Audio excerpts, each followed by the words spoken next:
Hello, je suis trop contente de te retrouver pour cette nouvelle vidéo sur ma chaîne YouTube. Alors aujourd'hui, on va parler d'un sujet qui me tient énormément à cœur. Évidemment, on va parler des réseaux sociaux puisque c'est le cœur de mon activité. Mais on va parler surtout comment tu vas pouvoir utiliser les réseaux sociaux pour doubler et surtout booster ton business. Tu as envie de savoir comment est-ce que tu peux faire passer ton business au niveau supérieur? Je vais t'expliquer à travers différentes étapes. Tous ces conseils que je vais te donner aujourd'hui, ce ne sont pas simplement des théories, pas des choses qu'on peut apprendre à l'école ou juste des choses qu'on peut lire sur internet ou demander à ChatGPT de nous faire une stratégie en quelques étapes. Ce que je vais te dire dans cette vidéo, je l'ai expérimenté avec de nombreux clients. J'ai accompagné plus de 70 entrepreneurs et entreprises dans différents domaines d'activité, dont l'aviation, l'immobilier, l'optique, la coiffure, les marchés financiers et de nombreux autres domaines. Et ces différentes stratégies ne sont pas le fruit du hasard. Ça a été de nombreux ajustements, ça a été de nombreux tests, mais aujourd'hui, c'est pas des solutions miracles que je vais te donner, mais c'est une petite recette magique que tu vas pouvoir aussi expérimenter dans ton business à toi. L'étape 1, qui va être vraiment cruciale, ça va être de comprendre ta cible et de définir tes objectifs. En fait, il va falloir comprendre et te mettre à la place de tes cibles. Pour savoir qui est-ce que tu as envie de cibler, il faut que tu te mettes à la place de la personne que tu as envie de cibler et que tu te dises qu'est-ce qu'elle a besoin, qu'est-ce qu'elle veut, qu'est-ce qu'elle ne veut pas, et que tu définisses vraiment de façon claire qui est ce persona. Donc on appelle persona une personne qui pourrait représenter en fait tout simplement la cible. Effectivement, aujourd'hui, beaucoup de personnes publient sur les réseaux sociaux de façon complètement lambda, sans vraiment savoir pourquoi ni comment, sans stratégie claire, sans savoir aussi qui cibler. Et le ciblage, ça va vraiment être les fondations d'une stratégie de communication sur les réseaux sociaux qu'on appelle aussi stratégie social media. C'est en définissant qui vous avez envie de cibler qu'il est plus facile d'atteindre cette cible. Du coup, les étapes sont très simples. Je vais vous donner des actions concrètes que vous allez pouvoir faire en même temps que vous regardez cette vidéo. La première chose, c'est tout simplement de prendre une feuille et de lister les différentes caractéristiques de ce persona. Donc vous pouvez par exemple mettre son sexe, son âge, ses différents centres d'intérêt et aussi les problèmes qu'il cherche à résoudre. Je vous donne un exemple concret. Si par exemple vous vendez du parfum, vous allez avoir envie de commercialiser ce parfum. La personne cible par exemple, ça va être, si vous choisissez de faire du parfum à destination des femmes, ça va être les femmes qui aiment prendre soin d'elles, qui ont des centres d'intérêt, par exemple sur la beauté, le lifestyle. C'est une femme qui peut se situer entre 20 et 30 ans. Voilà, là je vous donne un exemple type de persona, mais ça peut être n'importe quel autre persona en fonction de votre domaine d'activité. La deuxième question qu'il faut se poser, que vous pouvez aussi noter sur cette feuille, c'est qu'est-ce que votre produit ou bien votre service peut changer chez ce persona-là. Une fois que vous avez défini cette cible, il va falloir déterminer des objectifs clairs. Donc les objectifs, qu'est-ce que ça peut être par exemple? Vous allez pouvoir avoir un objectif par exemple de notoriété, vous allez avoir un objectif par exemple d'avoir plus de leads.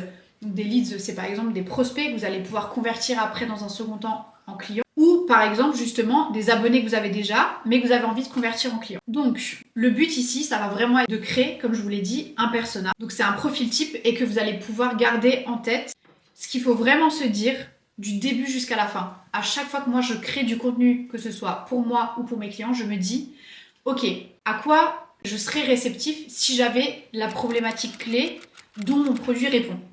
Donc si par exemple j'ai du parfum, la problématique des personnes c'est je veux sentir bon, je veux me démarquer par exemple, et donc à travers ma création de contenu, il va falloir que je réponde à ces problématiques-là. L'étape 2, ça va être de choisir les différentes plateformes. Ça sert à rien d'être actif partout, ça ne sert à rien de vouloir être sur TikTok, Instagram, LinkedIn, Twitch, Pinterest et toutes les plateformes possibles et inimaginables.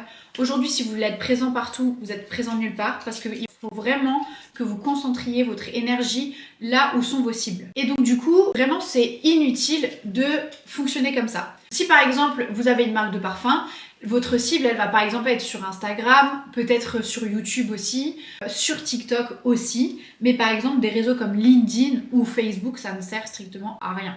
Là je prends l'exemple du parfum, mais ça peut être ça sur n'importe quel domaine. Je vais vous faire un rapide tour d'horizon des différentes plateformes, comme ça vous allez peut-être pouvoir piocher quelques informations. Mais comme je vous ai dit, il existe une multitude de réseaux. Donc là, vous pouvez faire de la veille sur quel réseau serait le plus avantageux en fonction de votre produit ou de votre service. Donc par exemple, Instagram, c'est parfait pour les marques qui sont très visuelles. TikTok, ça va être très bien si vous ciblez un public qui est un petit peu plus jeune, bien qu'aujourd'hui, tout le monde peut utiliser TikTok, mais ça va permettre de générer de l'engagement qui est très rapide. LinkedIn, par exemple, c'est un réseau qui est beaucoup plus sur le secteur du B2B. Donc si vous avez envie de cibler des entrepreneurs, des entreprises, des gros groupes, c'est vraiment le réseau qu'il vous faut. Pinterest, par exemple, c'est un super réseau, mais qui va être beaucoup plus créatif. Donc si par exemple, vous êtes un graphiste et que vous voulez vous lancer, ça peut être parfait de s'implémenter par exemple sur Pinterest pour pouvoir créer des tableaux de tendance, parler des couleurs, de la charte graphique, enfin voilà, c'est des choses qui sont vraiment plus visuelles mais axées créatifs. L'étape 3, qui est primordiale, c'est de créer une stratégie de contenu qui est solide. Donc la stratégie de contenu, à quoi ça va servir? C'est vraiment la bible des réseaux sociaux. En fait, elle va vous servir à établir les fondations. C'est comme quand vous construisez une maison. En fait, vous avez beau construire la plus belle des maisons, si les fondations de départ ne sont pas solides et bien ancrées, la maison, elle se casse la binette. Pour les réseaux sociaux, c'est exactement pareil. Aujourd'hui, tout le monde pense que les réseaux sociaux, c'est super simple de publier sur les réseaux sociaux, qu'il faut simplement appuyer sur un bouton et écrire 3 lignes ou demander à ChatGPT de rédiger un texte. C'est pas vrai. Aujourd'hui, une stratégie de contenu claire, c'est les fondations qui sont claires aussi au niveau de vos réseaux sociaux et qui vont vous servir à déterminer ce que vous allez dire, comment est-ce que vous allez le dire, les différentes créations que vous allez pouvoir faire, comment est-ce que vous allez les faire.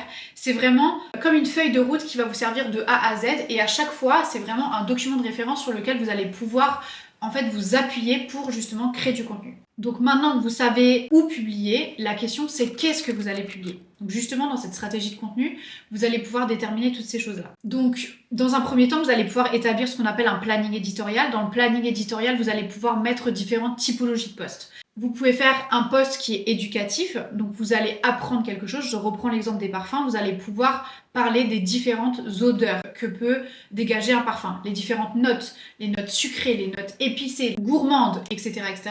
Faire vraiment un post qui est éducatif à ce sujet-là. Là, par exemple, on peut prendre l'exemple d'un post en carrousel, donc c'est-à-dire avec plusieurs slides, qui permet de mettre vraiment un maximum d'informations. Vous allez pouvoir faire aussi, par exemple, un post inspirant qui partage, par exemple, une histoire. Pourquoi est-ce que vous êtes amené à faire de la création de parfums? Pourquoi est-ce que vous êtes lancé là-dedans? Ou alors, par exemple, un post qui est témoignage client, qui va parler en fait de son expérience avec le parfum. Et vous allez pouvoir aussi faire un post promotionnel. Donc là, par exemple, vous allez pouvoir utiliser la vidéo. Aujourd'hui, la vidéo, c'est vraiment ce qui fonctionne le mieux. C'est ce qui est le plus mis en avant par les plateformes. Donc, vous allez pouvoir faire, par exemple, un réel qui va mettre en avant vos produits. Et donc ça va être un côté plus promotionnel. Ce qui est super important, c'est qu'il ne faut pas toujours chercher à vendre. Comment est-ce qu'on arrive à capter un prospect pour le convertir en client?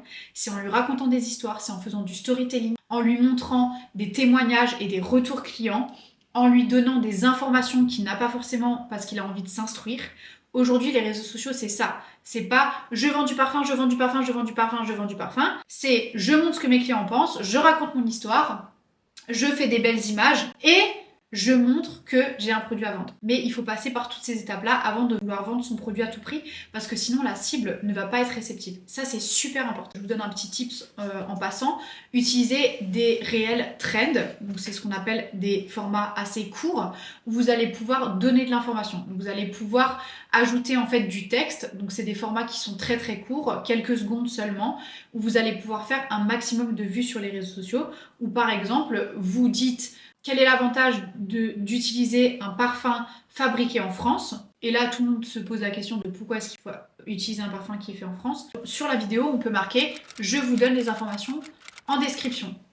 Et là, dans la description, on écrit un très long texte parce qu'en fait, les gens, ils sont curieux et donc du coup, ils vont lire le texte et en même temps qu'ils lisent le texte, la vidéo, elle va faire des vues, des vues, des vues et encore des vues. Et donc en fait, ça, c'est vraiment ce qu'on recherche aujourd'hui pour pouvoir faire ce qu'on appelle du reach. Et par exemple, si vous avez un post qui a super bien marché, je reprends l'exemple du carrousel.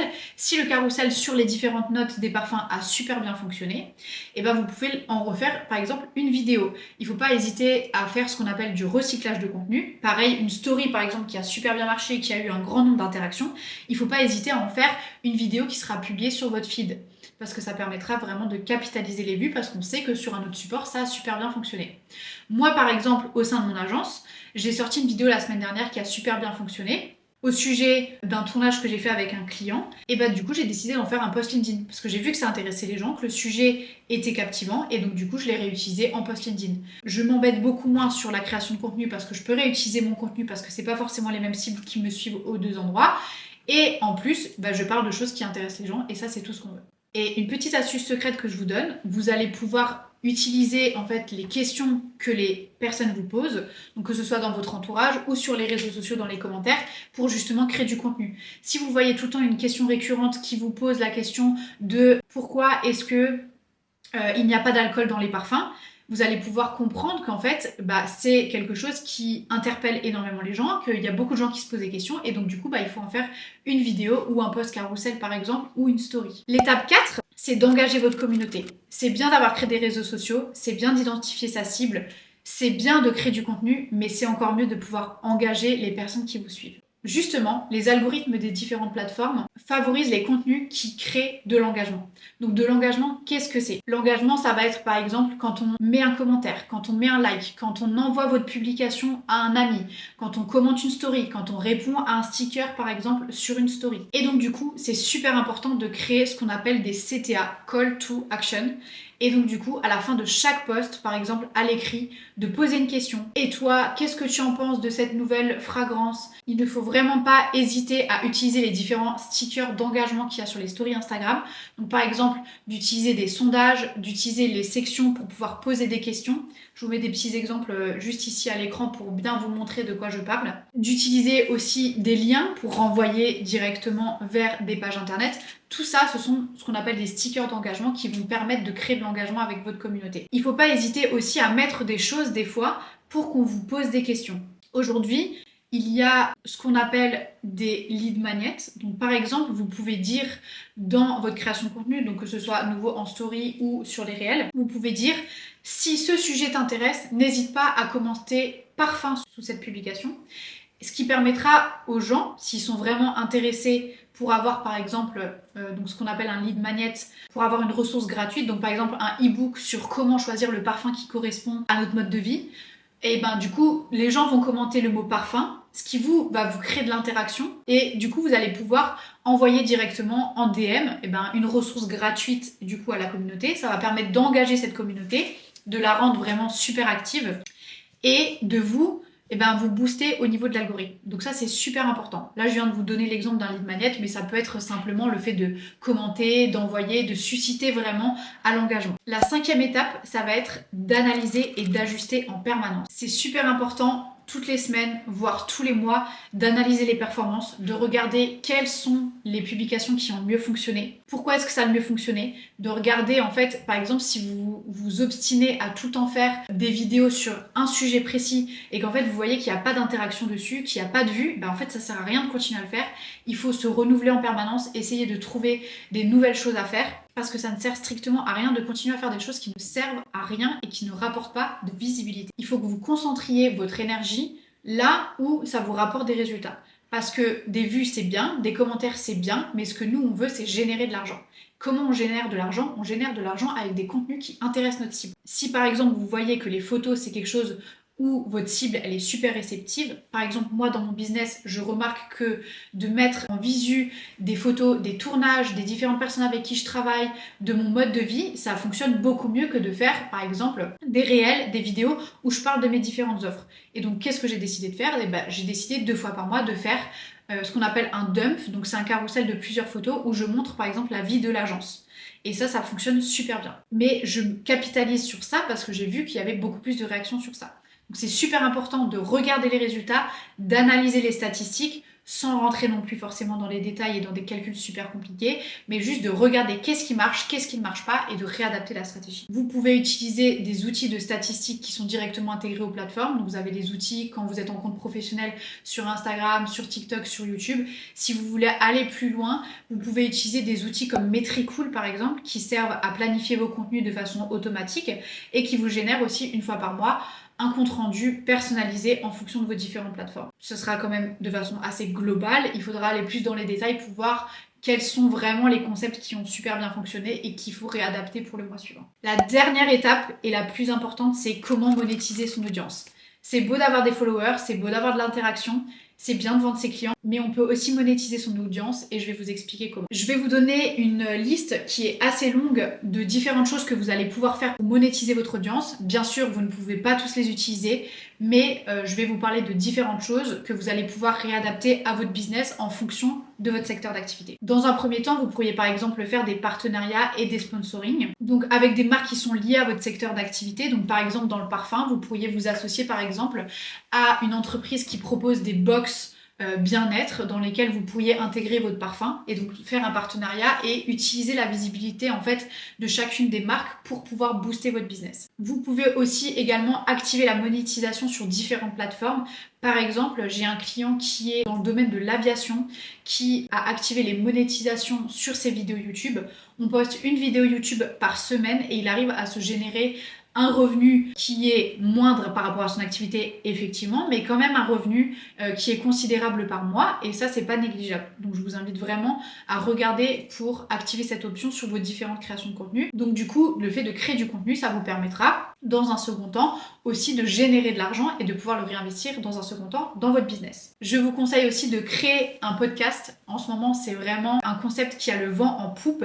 Vous allez pouvoir apporter des acteurs de différents secteurs sur votre plateforme qui va vous permettre de garder et de gagner encore en notoriété grâce aux communautés des différentes personnes que vous invitez et ça va vous permettre aussi de surfer sur des tendances actuelles. Vous pouvez aussi créer par exemple des expériences, donc des événements en ligne ou des événements physiques où vous allez pouvoir faire payer des places VIP ou des accès privés qui vous permettront en fait de générer de l'argent avec des personnes. Là, l'exemple que je vous donne depuis le début du parfum n'est pas vraiment habilité, mais par exemple sur un secteur d'activité du digital, donc par exemple si vous vendez des formations, vous allez pouvoir créer une masterclass avec différents acteurs et faire payer en fait cette masterclass pour pouvoir y accéder. Justement, on parlait des formations. Aujourd'hui, les formations, pareil, c'est un secteur d'activité qui a le vent en poupe.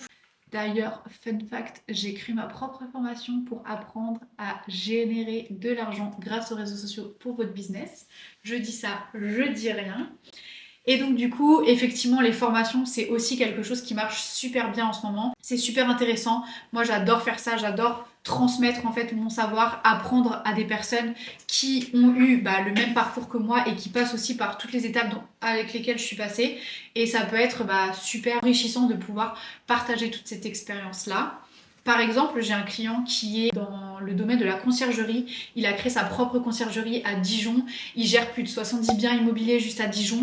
Il arrive à générer des revenus qui sont entre 50 et 60K par mois, tout seul. Enfin, c'est juste incroyable. Et en fait, son business, il est fou. Et aujourd'hui, là, on est en train de lancer une formation dans son domaine d'activité pour qu'il apprenne aux gens à lancer eux-mêmes aussi leur conciergerie et à générer de l'argent.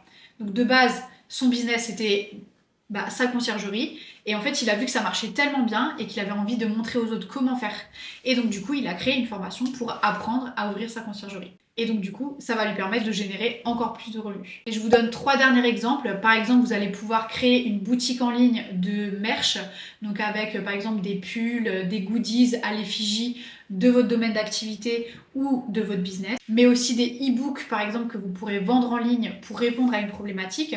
J'ai un client par exemple qui est dans le domaine de l'aviation qui a créé un e-book pour les personnes qui ont peur de l'avion et pour comment gérer ce stress en avion. Et le dernier point, c'est par exemple un programme de parrainage. Donc ça, dans de nombreux secteurs d'activité, on peut utiliser en fait le parrainage pour générer de l'argent parce qu'on va récompenser une personne qui va nous rapporter en fait une autre personne qui va pouvoir acheter et du coup on peut capitaliser sur ça. Du coup maintenant vous avez absolument toutes les clés pour réussir. Vraiment, les réseaux sociaux c'est un levier de croissance qui peut être exponentiel. Donc vraiment, je vous invite à vous lancer. Si vous avez la moindre question, vraiment n'hésitez pas.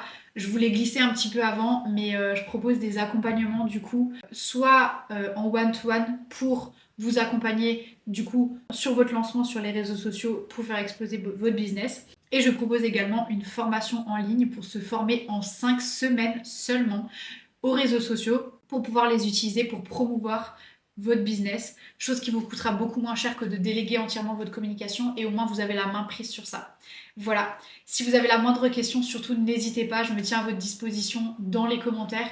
Vous avez aussi mon calendrier dans la description. Si vous avez la moindre question, encore une fois, n'hésitez pas. Et puis on se dit à très bientôt. Ciao, ciao!